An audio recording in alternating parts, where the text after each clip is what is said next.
Next on NCBA's Cattleman to Cattleman. On this week's edition of NCBA's Cattleman to Cattleman, we hear from NCBA President Steve Fogelsong, and we'll share tips from the experts on managing your forage. And now, NCBA's Cattleman to Cattleman with host Kevin Oxner. Hello and welcome to this week's edition of NCBA's Cattleman to Cattleman. I'm Kevin Oxner. Thanks for joining us.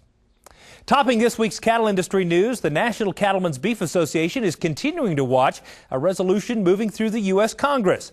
Recently, Senator Mike Johans of Nebraska and Senator Blanche Lincoln of Arkansas sponsored a resolution calling for the Obama administration to insist Japan immediately grants increased market access for U.S. beef in that country. Following a single case of BSE in the U.S. in 2003, Japan closed its borders to U.S. beef. Today, Japan only imports U.S. beef from animals under 21 months of age. This has significantly reduced the amount of U.S. beef being exported to Japan. The bipartisan resolution was introduced after executives from Toyota recently testified in front of Congress about the recent recalls of several models of their Toyota vehicles. The resolution argues that the Japanese government should reevaluate its current trade policies for U.S. beef. This was a resolution introduced by Senator Mike Johans from Nebraska that simply made a point to the folks from Toyota that were testifying before his committee here recently in Washington to say, look, we see where you guys want the U.S. to be tolerant with regard to some of the mechanical problems that have potentially occurred in Toyota cars here in the United States. And we understand and appreciate that. But the point is, Japan in late December 2003 banned all U.S. beef after on December 23rd, the Canadian cow in Washington State was found. You didn't show any temperance there. You threw the baby and the bathwater out. And here in the D.C. office of NCBA, we have been involved in this discussion with our government and with the Japanese government and Japanese officials since the very, very beginning. There has been literally hundreds of meetings at this point with the Japanese in coordination with the U.S. Meat Export Federation, with officials in the Bush administration. Huge amount of time and effort has been made with the Obama administration to convey to them and help them understand this is a billion-dollar issue. Beef to Japan, expanding that access alone, is another $1 billion you could instantly put in U.S. cattle producers' profits. This is our stimulus package. If you hear the Obama administration talking about its national export initiative and the importance of exports, we've made it very clear, and this administration understands from the White House, the U.S. Trade Representative's Office, the USDA, the State Department, Capitol Hill, they still understand very well the importance of this issue, even though we have a new administration. Issues like this one are what the dollars you invest in NCBA work hard for every day in Washington, D.C. And joining me in the studio today is Steve Fogelsong, president of NCBA and cattle producer from Astoria, Illinois. Thanks for joining us today. Good to be here again, Kevin. Absolutely. Let's begin by talking about this bipartisan resolution. That's a great example of the kinds of issues and activities that our D.C. staff is working on every day, really. That's right. You know, we look at a host of things on a day-to-day basis there. You know, there's regulations and there's legislation that comes about, you know, that our staff there is constantly monitoring, you know, to try to make sure that we can regain or gain some profitability in this cattle business. And this resolution that came out this week is just a great example of where we have the opportunity to work with legislators, you know, like Senators Johans and Lincoln, and we support that opportunity, you know, to tell our story and to get out there and work to open up those trade barriers that are out there, you know, in Japan in particular this time. Sure. And we sure want the opportunity to kind of level that playing field and just give the American cattle producer the chance to get out there, you know, and sell product, you know, around the world. On a level playing field, we'll compete with anybody, and we're just looking for that chance. Well, and I know you're very, very passionate about this organization, but tell other folks that may not have the experiences you've had why it's so important to be a part of NCBA. You know, just paying your dues and being a member is important. We have to be able to finance the great folks that we've got working for us in D.C., but that's not the end of it, Kevin. Okay. You know, it's not enough just to pay your dues. Yeah, that's it. You know, there's only 2% of Americans that are actually in agriculture. And then of that, there's a very smaller percentage, you know, that are actually cattle producers. We have to all be willing to get out there and tell our story. I've used it a time or two, be able to give a 2-minute elevator speech. Mm-hmm. You know, there's been plenty of stuff in the media and around the country, you know, that's negative to agriculture and the beef producers in particular, you know. But unless we're willing to stand up and tell what we do every day, you know, what we do to take care of our animals, what we do to produce the food that we put in this country, I don't think we should expect anybody else to. So I'm calling on everybody, all the cattle producers and members in particular, to step up, you know, and tell our story, you know, and do a good job of that. So I know they can. Not just be a member, but actually get engaged at the local, state, and national level once you become a member. Having said that, I understand that there's some special incentives still in place for folks to become a member here in the next couple of months. Oh, you bet. Through the end of May, Beringer Ingelheim has provided us with, I think, 500 milliliters of Sidectin for any new member that's out there that as they sign up. So, I mean, that's a great incentive, something that you can physically take and use. Not only are you giving your $100 to do what we do best, but you're also going to get something physical back. And in addition to that, John Deere's got a whole host of opportunities for discounts on products that they've got. And being a fisherman myself, and the season's spring's coming, you know, we've got a deal from Cabela's that you can get gift cards at 15% discount. Wow. A guy can slip in there and get his favorite sporting goods deal at a little cheaper price. So I think those are things that really physically make being a member at NCBA a good deal. Yeah, absolutely, especially right now. And let's talk a little bit about your schedule. I know you've been on a really, really busy travel schedule these last couple of months. I'd be interested as you look forward to 2010 and visit with a lot of cattle producers. Are you optimistic about 2010, or what are you seeing and hearing out there in the field? Yeah, you know, there's no way not to be optimistic. You know, if you spend a little bit of time at one of the Cattle Facts Outlook seminars, you see the things that are kind of lined up from a supply-demand deal, you know, where a cow herd's smaller, you know, so the opportunity to sell those calves at a higher price is there. The markets are red hot right now. As we're going into grass, you know, you see those yearlings and calves bringing a lot of money. The fed market is just running wild here, you know, and we're headed into what should be a great opportunity for us to sell product with the summer grilling season coming on. Mm-hmm. And I've traveled all around the country, and everybody right now is fighting mud. We're all sick of it. But, you know, rain makes grain. Yeah. And there's going to be grass coming here in the next just a little while. In some places of the country, it's already starting to happen. It's hard not to be excited if you're a cattleman this time of year. That's good. Well, it's always good to have you on your show. Thank you so much for everything you're doing for the cattlemen. You bet. Anytime. Join Steve Fogelsong as a member of the National Cattlemen's Beef Association today. To do so, call us at 1-866-USA-BEEF or visit us at beefusa.org. Today's U.S. beef producers are often looked to other countries as they search for new markets for our product. But as Brian Baxter reports from the International Livestock Congress, there are a number of significant challenges. Wherever in the world you go, one issue that can cause havoc with consumer demand for meat is food safety. So it's no surprise food safety was a huge topic at the recent International Livestock Congress in Denver. The significance of this issue is not lost on U.S. industry. The entire mission is to reduce and reduce and reduce the number of harmful pathogenic bacteria on our food. We do produce the safest meat in the world, but we still continually have to improve. The consumer's awareness from our politicians and regulators to the actual consumer groups themselves has grown so much in the 20 years that I've been involved in the industry that it's one of the areas that we have to focus on. Nearly 200 people attended the ILC.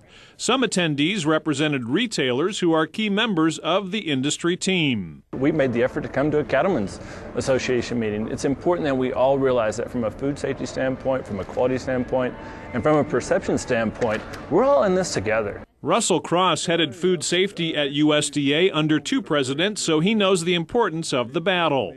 We've made great strides since '94 when we began initiating HACCP, and you know, of course, that's in every single plant in this country.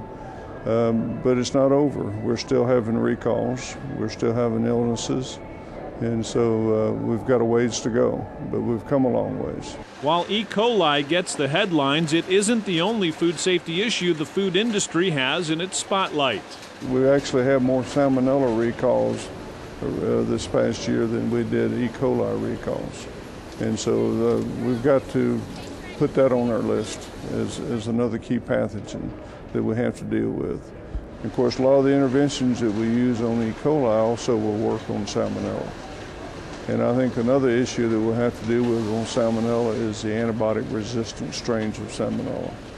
USDA is going to start paying more attention to those, and so will the industry, and so will the researchers. Beyond food safety, other issues were on the agenda at the International Livestock Congress. I think it's very good for the meat industry in general and for farmers included in that to come and share ideas internationally and to sort of have a feeling that we are collectively marketing meat into our various different markets. And I've always been quite keen on the idea on competition not necessarily resulting in death for some parties. We need to coexist in this world, and that's, in my view, the way in which the international trade in meat would be a lot more reliable business in the future if everybody was a bit more considerate about how they exported and traded meat, so as not to totally undermine the economics of the producers in the countries into which they're exporting.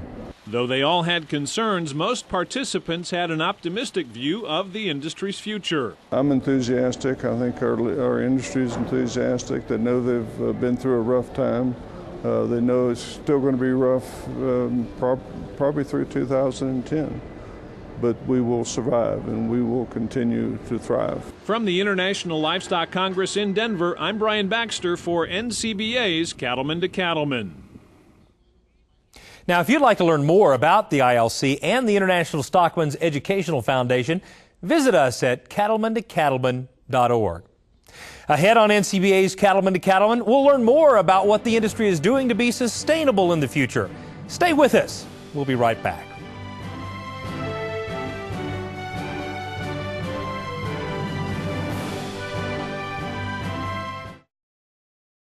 You can tell a lot about a cattleman by his cattle. Purina AccuRation feed with intake modifying technology gives cattle that uniform muscular look. It maximizes forage utilization and controls intake based on forage quality and cattle needs. It reduces labor, saves time, and helps cattle perform to their highest genetic potential, boosting your net return. Available in AccuRation Cattle Limiter, Superlick, Superblock, and Impact Starter. AccuRation feeds from Purina Mills, building better cattle. Quality matters to me because I'm responsible for managing the natural resources under my care, providing clean water and healthy feed, and creating an environment that fosters new life. I care for mother cows and newborn calves, nurturing them through the beginning of the life cycle. The entire beef industry is relying on me to provide a quality product they can work with. This is the beginning of the American beef industry. I'm proud of what we'll do here today.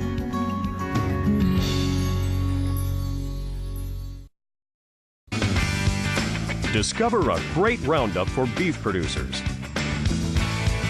Now, Boehringer Ingelheim Vetmedica Incorporated has rounded up the top brands of animal health products. You bet your boots you won't find more ways to protect your cattle. So trust the leader to protect your cattle. Trust Boehringer Ingelheim. Talk to your Boehringer Ingelheim animal health representative and discover how we can help your operation. NCBA and Boehringer Ingelheim Vetmedica are teaming up to bring you more membership value. Join before May 30th and receive a free 500 milliliter bottle of Cydectin Pour-On. Join both NCBA and your state association and receive a second bottle of Cydectin absolutely free. For details, call 1-866-USA-BEEF or visit beefusa.org.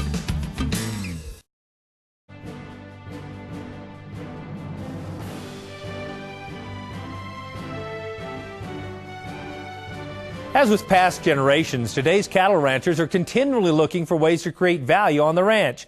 But there's an ever-increasing concern for ensuring that practices on the ranch are not just profitable, but sustainable as well. Reporter Matt Fleck shows us how one California rancher views sustainability and how it's a lot more than just being green. Head southeast of Sacramento, California, and you'll find Dwayne Martin Livestock. We're a cow-calf stocker operation. Run cows and calves in California in the foothills in the winter, and then we go to summer pasture in Oregon, Nevada, or the Valley of California.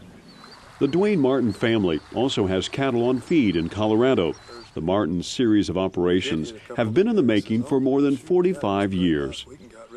I started when I was about 23 years old. I was driving a ready-mix truck, and I decided I'd like to have a few cows, and I'd been born and raised on a dairy, so I was familiar with livestock, and came home when my dad was retired and had 20 beef cows, and came home one day from work and told him I'd like to buy his cows and rent his little ranch that he had, and he said, yeah, that'll be fine. He says, that's $3,000 for the cows, and that's if you have the money. Well, I surprised him. I had the $3,000, and I bought his cows, and that's how I got started.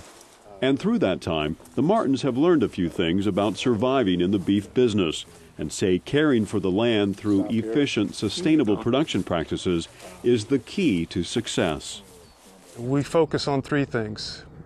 Preserving the environment on these ranches, because that's where we make our living, is on Mother Nature. And if we abuse her, she's not going to take care of us. The other thing is utilizing the resources as efficiently as we possibly can, produce the most beef per acre that we can. And then obviously being profitable. A lot of people just focus on the environment only when they're talking about sustainability. We believe in focusing on beef improvement technology. You know, there's more than one way to reduce your carbon footprint in this world, and we believe by being more efficient with the limited resources we have, that's our way of reducing our carbon footprint. And as long as we can do this and still produce a safe, quality, affordable product for the people like we always have, that's what we have to do. Another part of being sustainable, constantly analyzing the practices in place on their operations to ensure efficiency. We're always analyzing and evaluating the ranch and feed yard, everything we're doing there, always looking at more beef improvement technologies like implants. They're a great asset to us for very little cost. We can produce more beef per acre on the limited resources we have. And as long as we can produce a safe quality product, we have to use everything that we have access to. Dr. Chris Reinhardt is an extension beef specialist at Kansas State University. He identifies simple, sustainable management practices for ranchers that bring value and profitability, all the while producing a safe, quality product for consumers. Implants have demonstrated for several decades now the ability to produce more beef per animal off a given unit of pasture, a given unit of feed resources. And so from a sustainability standpoint, they definitely can contribute from that standpoint. Beef improvement technologies, like implants, are used to supplement or compensate for missing hormones found naturally in an animal's body. Hormones are a fact of biology. Hormones are present in virtually all living systems, but most importantly for our discussion, in all mammals and in all cattle. What we do with the implants is simply try to increase or replace the hormones we may have removed. In the case of a bull calf, where we remove the primary source of androgen, testosterone, we want to replace that to optimize growth out here on pasture and also in the feedlot. Again, hormones are a normal and a necessary part of growth, and we're simply augmenting what's already there naturally.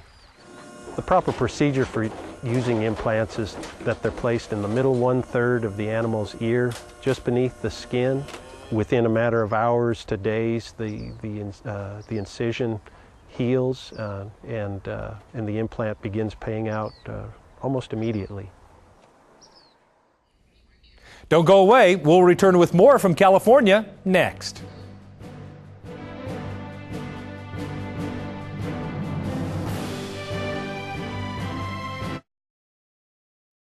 If you aren't implanting your calves with Ralgrow, you're leaving money on the table. Ralgrow is tried and true technology that increases average daily gains and improves your utilization of pasture resources.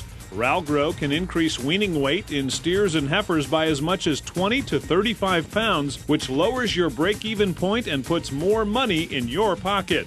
Don't leave money on the table. Go to www.ralgrow.com to learn more.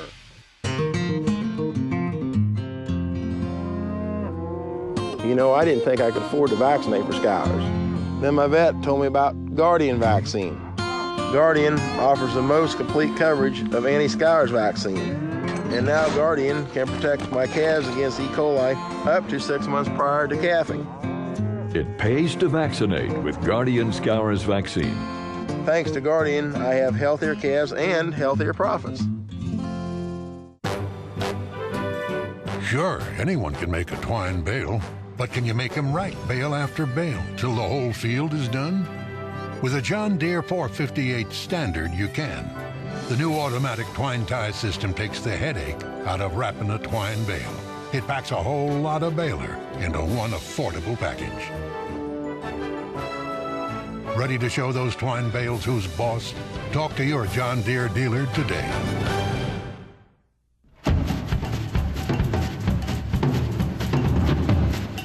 From fresh tomatoes to potatoes and chicken to beef, we're as picky about our quality ingredients as you are.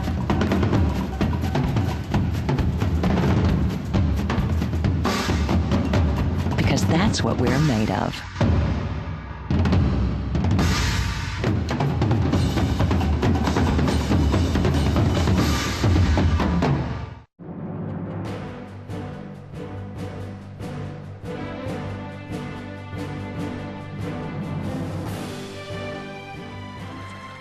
Implanting calves can increase their weaning weight by as much as 25 pounds, that is, if they are implanted correctly.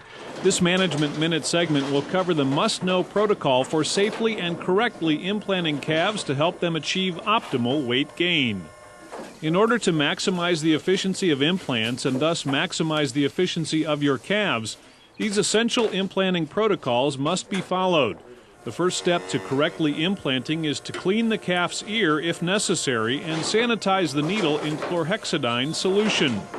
After sanitizing the needle, you can safely implant the calf. The implant should be inserted on the middle 1/3 of the back of the ear behind the middle ridge and not within a finger width of an old implant or ear tag. The implant should be placed parallel to the length of the ear between skin and cartilage. If a calf's ear is non-implantable due to multiple ear tags or previous implants, use the other ear. Avoid blood vessels. Fully insert the needle into the calf's ear, then discharge the implant by squeezing the trigger slowly and fully to ensure all pellets are implanted. Allow the implanting tool to push itself from the implant site.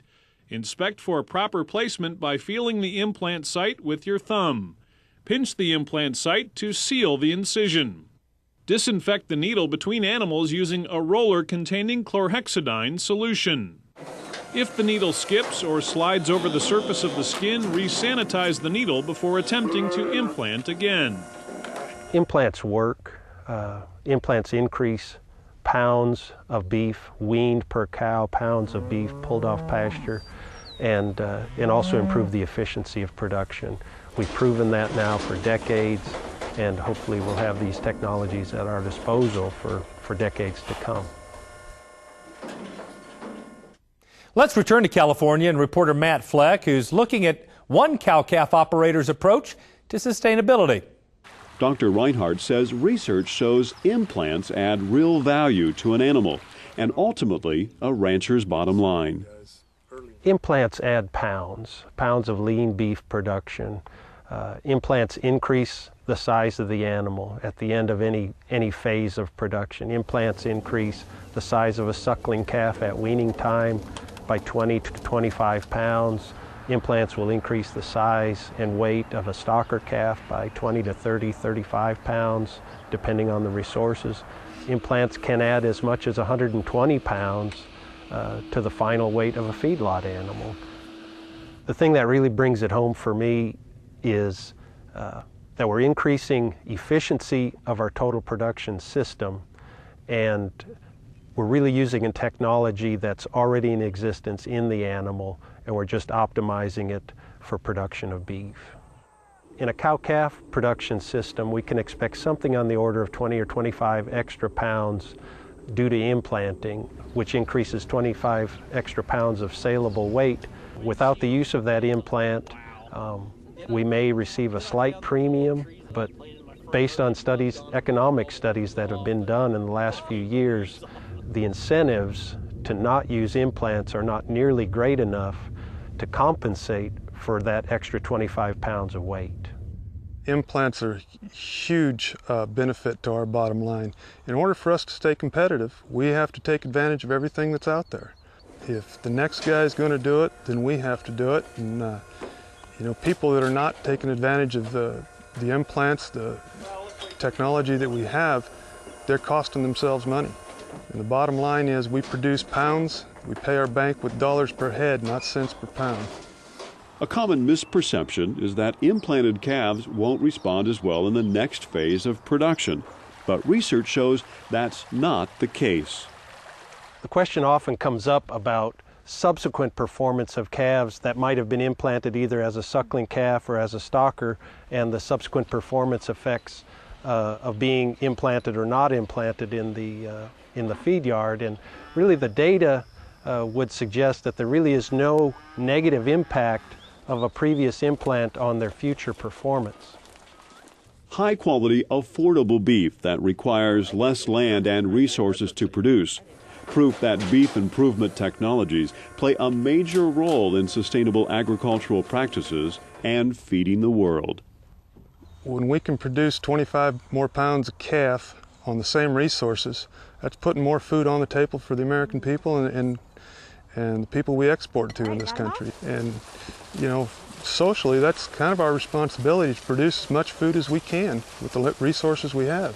If we do something to where we're producing cattle on a ranch and we're not maximizing each animal, then we're not doing our job.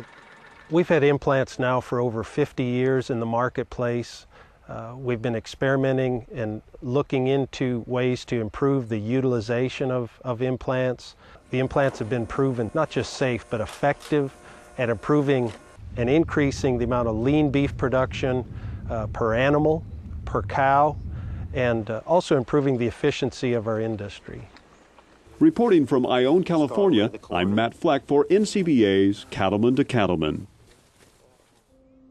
This story was brought to us by our friends at Intervet Shearing Plow Animal Health, a research-driven company that develops, manufactures, and markets a broad range of veterinary medicines, including, of course, Ralgro and Revlor brand of implants. For more information, visit ralgro.com or cattlemantocattleman.org. We'll be right back.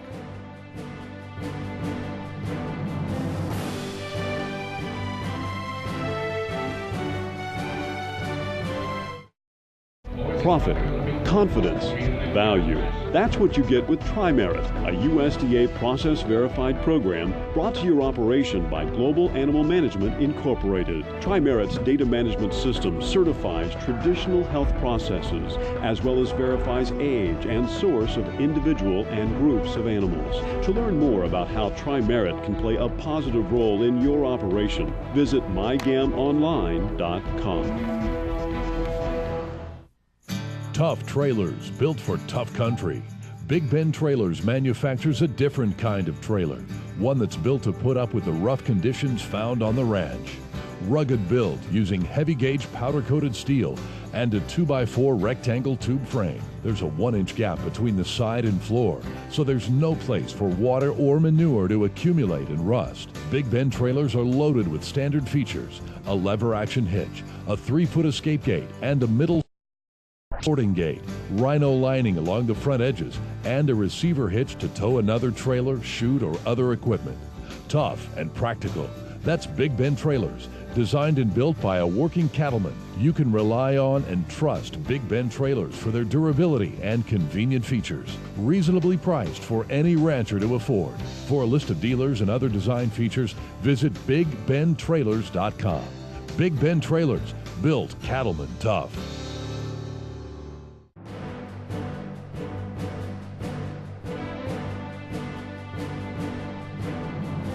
Welcome back. There's something for everyone at the Cattle Industry Annual Convention, no matter how old or young you are. This year, the future generation of cattlemen were hard at work learning the ropes of live cattle evaluation. Cattleman to Cattleman reporter Sharon Alseth has more. The 2010 convention in San Antonio, Texas brought together kids of all ages and backgrounds to compete in a youth cattle judging contest. It's been a part of my life ever since I was born, and that's just been one of the things that's been in my family for 3 generations. I've kind of had a natural thing for it. I've been judging since I was about 8 years old.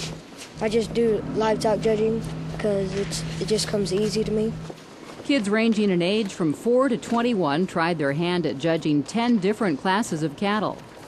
They're looking for the overall quality of the animal. They're choosing which one they like the best, looking at things like muscling, structure, breed character, the overall contributions that that animal can make to the beef industry.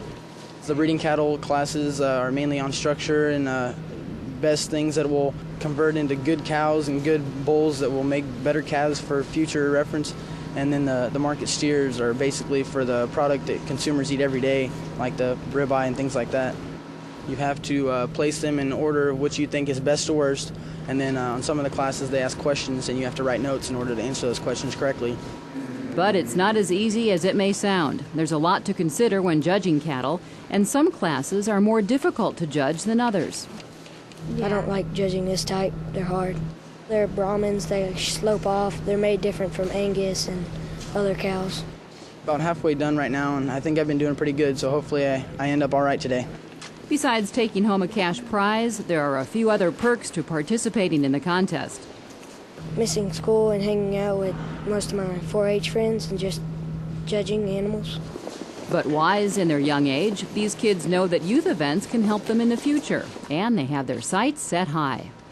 Because I hope to be good enough to get into the A&M judging team. It's one of the things I like to do, and it could end up going somewhere in college doing this as well. It's really a good event for kids to come out and do. The judging program is a great tool for young people because it teaches them decision-making skills and then how to defend their decisions and explain why they made those decisions, and that's something that they can use in any career that they choose. And it's no surprise that NCBA supports the future generation by offering these youth events during the convention. The beef industry has a huge commitment to educating the next generation, and it's shown here by the probably 200 kids that are here learning these skills, and the leaders of the NCBA and other beef associations are committed to these young people and helping them be the best that they can be and providing them the framework for a good career. Reporting from San Antonio, Texas, I'm Sharon Alseth for NCBA's Cattleman to Cattleman. I can say from experience, this is a great opportunity for young people. Now, if you're interested in attending next year's convention or participating in the judging contest, you can log on to beefusa.org for more information. It'll take place right here in Denver, Colorado. Tips on 4-H management are up next. We'll be right back.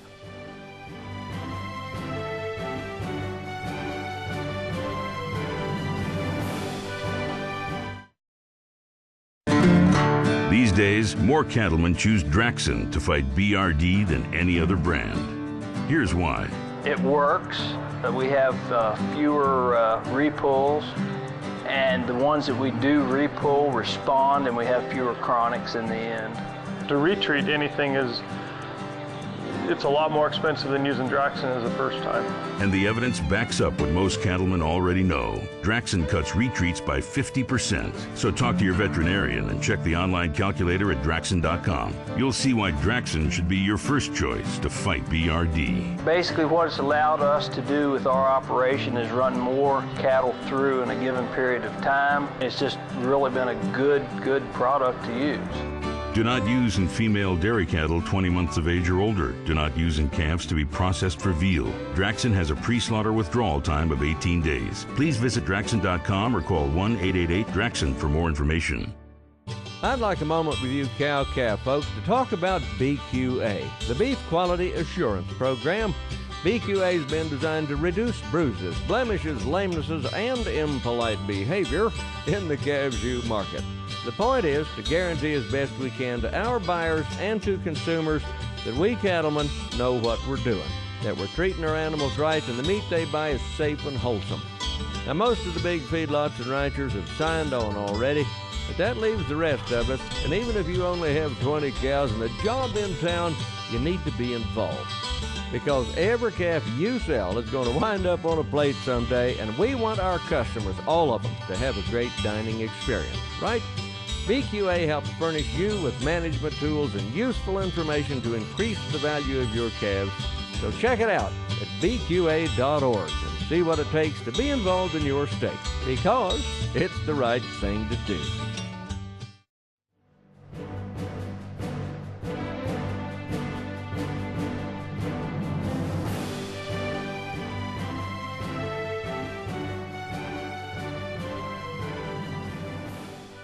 Adequate, high-quality forage is one key to any successful cow-calf program. And one of the popular sessions at NCBA's recent Cattlemen's College, sponsored by Pfizer Animal Health, was focused on forage management strategies.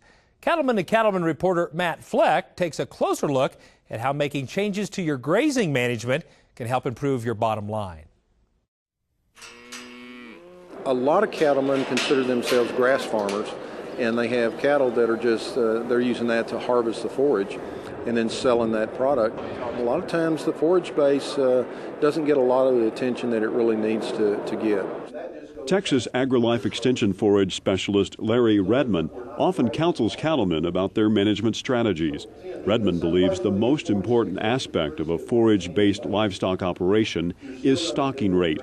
With the continued high prices for calves and replacement heifers, many producers will be tempted to hold on to them at all costs. But this strategy can backfire. I think the argument could be made that the use of the right stocking rate is probably the most critical aspect of livestock production. And a lot of our producers are overstocked. A lot of them don't realize that they're overstocked, and if they do, realize that they don't really understand why they're overstocked and what they actually need to look at as far as the appropriate stocking rate, and how that use of the appropriate stocking rate has a significant impact not only on their profitability but certainly on their forage base, on their animal performance, and today on the environment. I would say that without the use of the appropriate stocking rate, that there would be very little chance for profitability. I think that what's important in today's economic world is to focus on the productivity potential of the land and try to get the most dollars per acre farmed possible instead of the dollars per animal. I think that the industry has for a long time focused on how many dollars per head or price per pound. I keep score a different way. I want to know how many dollars per acre farmed can I make using cattle. Drought is another common challenge. Instead of destocking, many producers try to hold on as long as they can in hopes there will be adequate rainfall or additional grazing can be found. But the longer the decision to decrease stock numbers is delayed, the sooner the forage supply will be exhausted. I hope that they would learn to realize that drought is always an issue with us and that they need to build drought into their overall management strategy. And there'll be years that, you'll have excess forage, and there'll be years that you have deficits. And it's a whole lot easier to handle more forage than it is too little forage. And so we try to get them again to look at the worst case scenario, stock for that situation, and then keep the cow herd based on that worst case scenario. And if they want to bring in some stocker cattle or something like that to utilize excess forage, then that certainly works well. Close grazing is a common practice during a drought, but when the forage base is taken below a certain residue level, the ability to recover is severely reduced.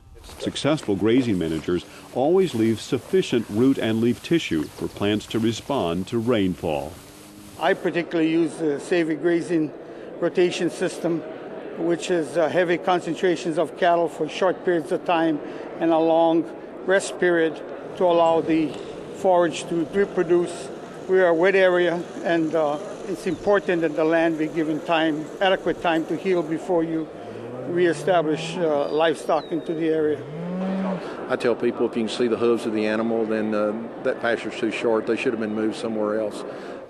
Redmond notes that feed often makes up more than half the variable cost for a cow-calf operation, and he says the better the ranch's forage, the greater the resulting animal production. That's why the development of a quality forage plan should be a primary goal for all cow-calf producers. I'm Matt Fleck for NCBA's Cattleman to Cattleman. From forage management to policy challenges to managing risk in cattle operations, this year's Cattlemen's College offered producers a wealth of knowledge in a fast-paced one-day session. You can get details on Cattlemen's College and the Cattle Learning Center at cattlemantocattleman.org. Stay with us. We'll be right back.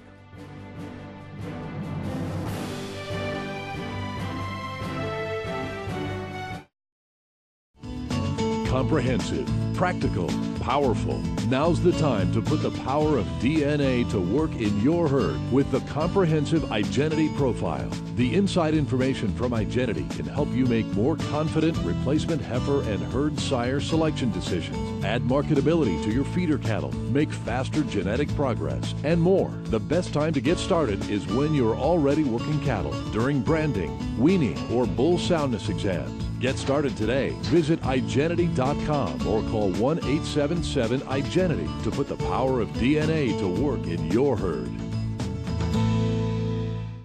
You take pride in the beef you raise. Countless hours invested to assure a safe and wholesome calf crop. Why trust that calf crop to just anyone? Experience the new Dinklage difference with a long history and reputation for outstanding performance and cattle care.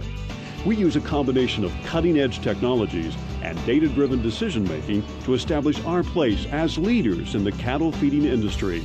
Allow Dinklage to be a part of your team in the quest to maximize your profits. With 5 locations to serve you in Wyoming, Nebraska, and Colorado.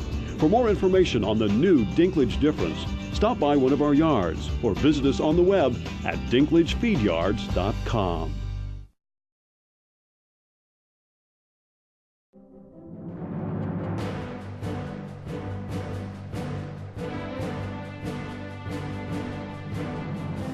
Welcome back. As a beef industry, we need to focus on the consumer. For that to happen, it helps to get to know people who deal with consumers every day. Our reporter Sharon Alseth recently visited with Chef John Doherty of Wolfpack Hospitality to gather some of his perspectives.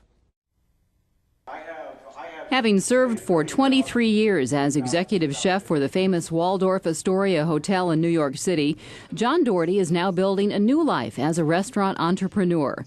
His experiences have given him tremendous insight into what it takes to produce success. In building a great product at the Waldorf and making that operation successful, first thing I did, as any chef will do, is focus on quality of product. When we find a product that we can count on, that we don't have to keep checking, and we don't have to keep focusing on, and we don't have to keep calling about, you lock onto that and you stick with it. And if you have to pay a little bit more for it, you will. You have to charge it, but the value has to come across in the end to the customer. Chef Doherty found an answer to quality early on in certified Angus beef products. And we put prime certified Angus into our restaurant. Our covers grew 20% during a recession. The product has helped me become successful. I love the product. In today's economy, it's important for restaurants to focus on what brought them success in the first place. Especially right now with the economy that we're in, every restaurant owner is saying to his chef, reduce your cost. And the easiest way to reduce your cost is to reduce the quality, just buy cheaper. But that's the worst thing you can do when you're trying to build a business. And when your business is down, right now is when you need to make the quality statement. People are looking for value. So your customers are coming in, they're gonna spend less money on food, they're gonna spend it less often, but when they do spend it, they want that value. They still want what they had before when they paid more for it. So we as chefs have to find ways of serving food that's equally as delicious, delivering that value of product, and having it be less expensive. By listening to their patrons, restaurant owners know there is no substitute for quality. You've got to find ways of improving the quality of that product and the consistency. Because if a customer comes through a restaurant one time, we all know this, and the food is great, and you recommend it, and you bring people back, and you come back and you're disappointed, you're embarrassed, you don't feel good about spending the money, and you more than likely will not go back. So if you want to build a business, It's built on quality of product, quality of service, and consistency. Visiting a ranch to learn more about the source of his products was a way to both learn and inform. I have a much better understanding myself now where it all comes from, and I was able to share my values and what was important to me, which is what is important to the end user, to the ranchers, to help them understand that the efforts that they're going through to produce a high quality, consistent product is worth it. I'm Sharon Alseth reporting for NCBA's Cattleman to Cattleman. What great insight from a critical segment within our industry. Our friend Baxter Black is up next. Don't go away.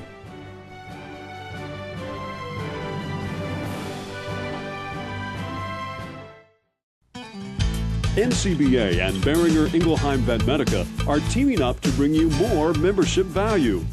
Join before May 30th and receive a free 500 milliliter bottle of Cydectin Pour-On.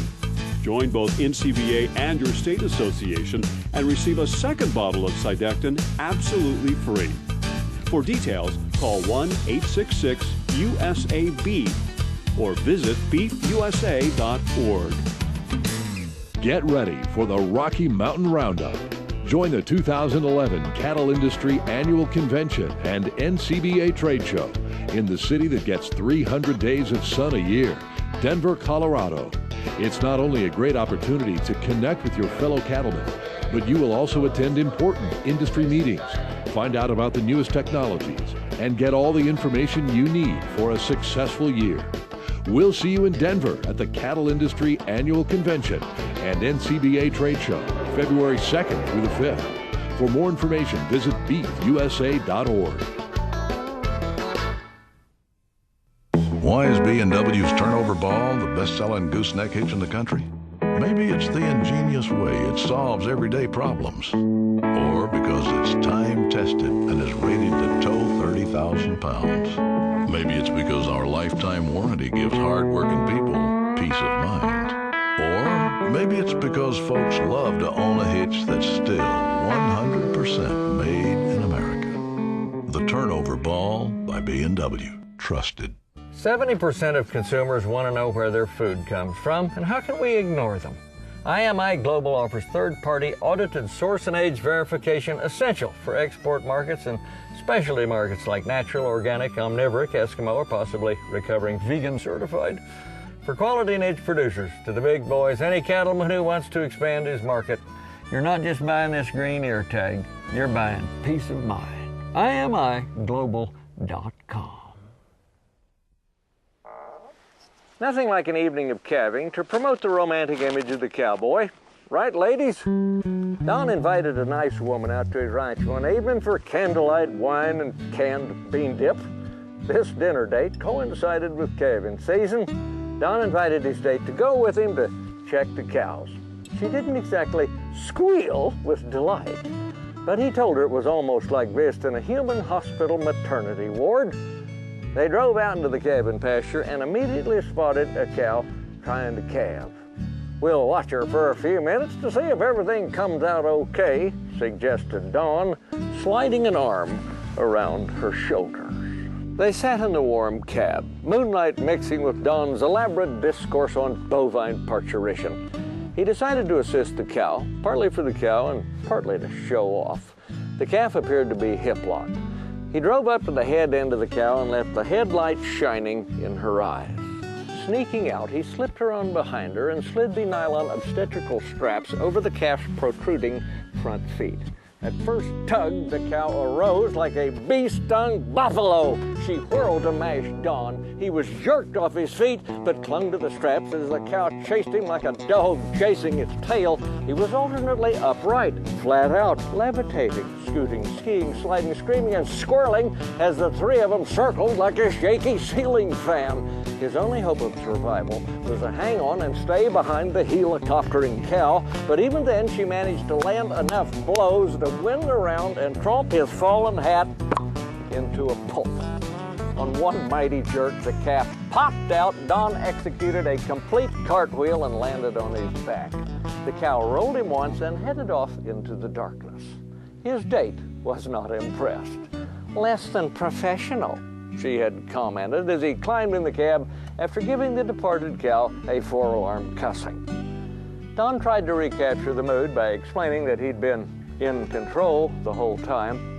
However, it was not very convincing, what with the big glob of manure plastered on the side of his neck and a piece of placenta dangling from his ear. This is Baxter Black from out there.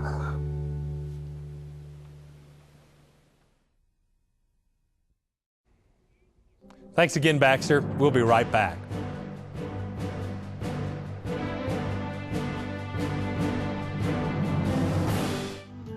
Join the National Cattlemen's Beef Association.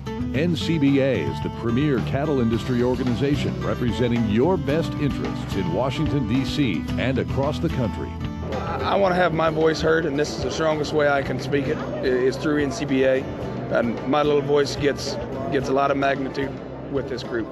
Well, I've been an NCBA member for a long time. My family thoroughly believes in giving back to the industry that they make a living from, and I've carried that on from generation to generation, and this is the organization of choice for the beef industry. Every day, NCBA works to represent you on issues including trade, taxes, food safety and nutrition, animal welfare, and the environment.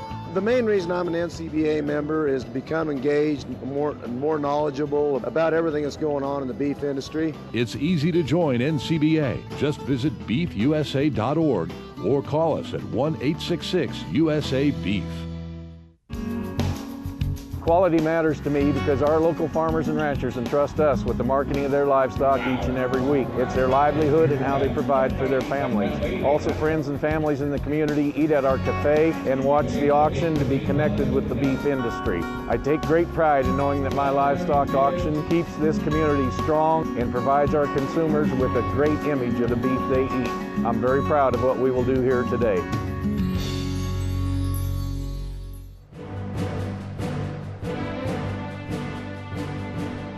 Thanks for joining us for this week's edition of NCBA's Cattleman to Cattleman. We'll see you right back here next week on RFD TV.